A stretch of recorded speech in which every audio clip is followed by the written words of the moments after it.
All right, hello, third graders. This is your math boxes walkthrough. If you have your journals, it's journal page 51, right? We always look at that 2-8, that lesson we're on.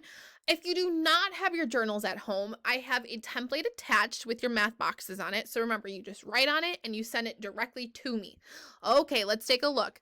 Remember this, I see the word clutches. That's how many eggs that these animals have. It's called a clutch. Okay.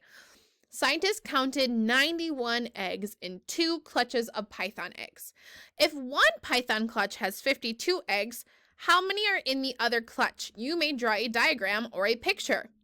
Okay, we first need to think about what we know. What do we know?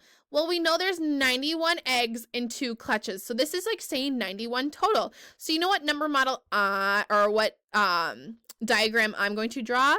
The whole part, right? So the top and the bottom are the same size, right? On the top goes the total. I have 91 total. And I have 2 clutches, so I'm going to draw this down the middle, right? These 2 parts equals this whole part. Okay. So if one python clutch has 52 eggs, how many are in the other? I'll make this a part, 52, okay? But I don't know how many are in this one. So what's my number model with a question mark going to be? Here's my diagram. You can draw this one. You can draw whichever diagram helps you. But think about it. We know we have 2 clutches. Here's clutch 1 and here's clutch 2. And together, just going to draw that in a different color, together. So these 2 together, right? These 2 together make up the same size as our top total. So 52 plus what gets us to 91, right? Well, if I know the total, I'm going to write the total on my number line. How would I figure out one clutch if I know the other?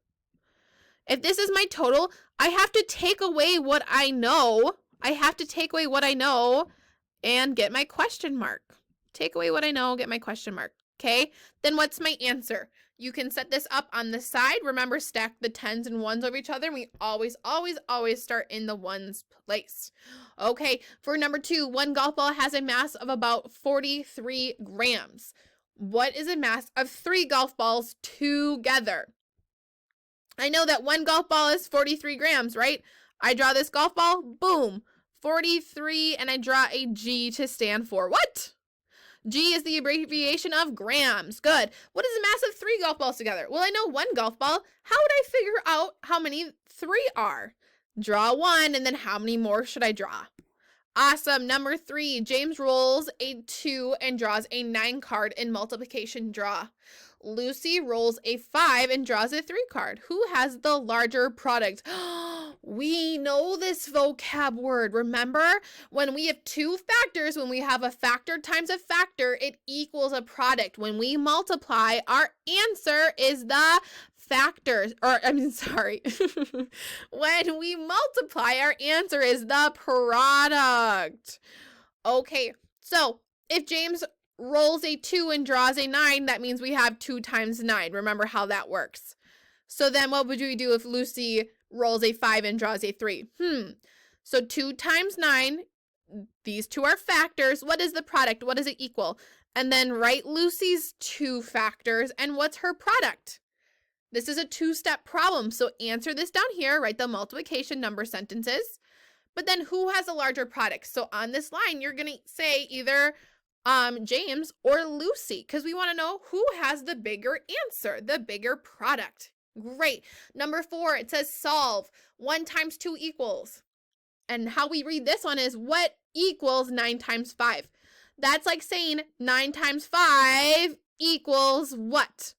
I could say it like this too. I could rewrite that and I could go 9 times 5 equals. This is like saying the same exact thing. And you know what 9 times 5 equals. 3 times 2 equals. 10 times 3 equals. How would I read this one? What equals 5 times 5? I could also say 5 times 5 equals, and then just put your answer on the line. And 7 times 10 equals.